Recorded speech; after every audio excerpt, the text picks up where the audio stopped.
Hey, how's it going, guys? Welcome to a $750 gaming PC build. Let's get right into this with the CPU. I went with the AMD FX 8350. It's an 8-core AMD CPU running at 4 GHz, 4.2 GHz turbo, socket AM3 Plus. It's 105 watts and it's an 8-core CPU. Now, I also got a Hyper 212 Evo in this build since AMD typically stocks in pretty terrible coolers. That's actually not just AMD. It's typically Intel too. AMD's tends to be a little bit worse, but a Hyper 212 is going to keep this CPU really cool. It's not going to allow extreme overclocking, but it's more for just the CPU and keeping it cool and making sure it doesn't get too hot. And I really like the 8350 because it's a really entry-level CPU. It's only $200, but it allows for extensive editing and live streaming and Photoshop and all that kind of stuff, which typically people think that you have to get an i7 for. But this FX 8350 for about $200 actually gets the job done fairly well, and it's also awesome for games. And also with next-generation consoles implementing 8-core CPUs, developers are going to look at using multi-core technology more and more. So having an 8-core CPU is not going to be a bad option right now. And most people think it competes with the i5 3570K or 4670K, but it more or less competes with the i7. It's actually a really, really fast CPU. It has a lot of great reviews, and if you guys actually shop around, you can find this as cheap as $160. Right now on Newegg, it's $200, and the cheapest online anywhere is $190 at superblitz.com. But, you know, for that cheap, the FX 8350 is really solid in video editing, rendering, and gaming. It's really awesome too. And like I said, next generation consoles using 8-core CPUs, this is going to be something more and more people look at. For the motherboard, I went with the Asus M5A97LE R2.0. This is about $75, and this is a really good motherboard at an entry-level budget. And I know this is a $750 budget, so most people would think, why not get a better motherboard? Well, I really wanted to get something that was really solid, but it didn't break the bank too much, so I could save a little bit money for the GPU and get that FX 8350 instead of the 6-core AMD processor. So this motherboard is really solid.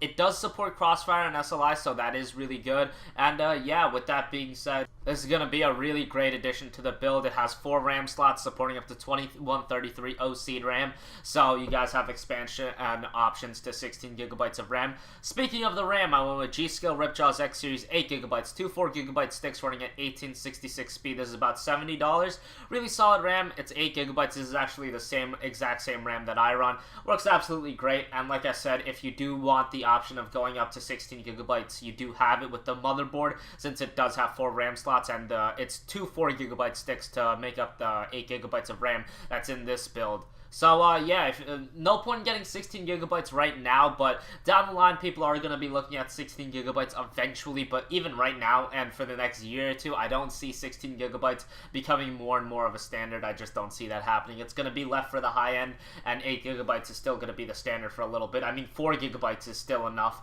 for gaming these days. For the graphics card, I went with the Sapphire Radeon HD 7950 3GB model. Now, this is about $240, and what I really like about this GPU is that AMD's still dropping the price of it, even though they don't have any new graphics cards coming out at this time like NVIDIA has with the 760, the 7950. What they have done to combat that is drop the prices of their current graphics cards. So getting a 7950 for only $240 really kind of, you know, that's something to rival a GTX 760. So the 7950 is a really good option to look at. Also, with the dual fan technology, overclocking is going to be really simple on this graphics card, and it's going to make the performance that much better, and $240 really can't beat that. And this has 3 gigabytes of video buffer, and that's going to help a lot if you're playing at really high resolutions like 2560 by 1440, and even at 1920 by 1080, games like Max Payne 3 can utilize that video buffer, so having it is a bonus. And the 7950, really solid card for only $240. Unfortunately, you don't get the AMD power-up games anymore. That promotion ended a little while ago, but I still think this is a really damn good value at $240. For the power supply, I went with the Corsair Builder Series CX600. Now, this power supply is 600 watts, it's 80 plus bronze certified, and it's only $38 on Newegg right now, so really good power supply, really good wattage. This is going to be able to power the build, no problem. You won't be able to SLI or Crossfire with this power supply since it is only a CX600, but a 7950 is so capable on its own that cross-firing really shouldn't be something that you're going to look at. And even if you do want a better graphical performance, what you can do is when AMD releases, say, their next series of graphics card, you can just sell the 7950 and then pick up one of the 8950s or 9950s, whatever it's going to be called, and you'll be good to go, and that's going to work much better for you, and that's what I usually recommend. For the hard drive, I went with the Western Digital WD Blue 1TB, 7200 RPM, 64 megabyte cache. Really solid WD Blue, no SSD in this build, but like I always say, if you guys already have a hard drive from a previous build, you can either skip this step entirely, or you can get like a 60 to a 120 gigabyte SSD. Those are a couple options for you if you already have a hard drive, but if not, this Western Digital WD Blue 1TB is going to work perfectly for your build.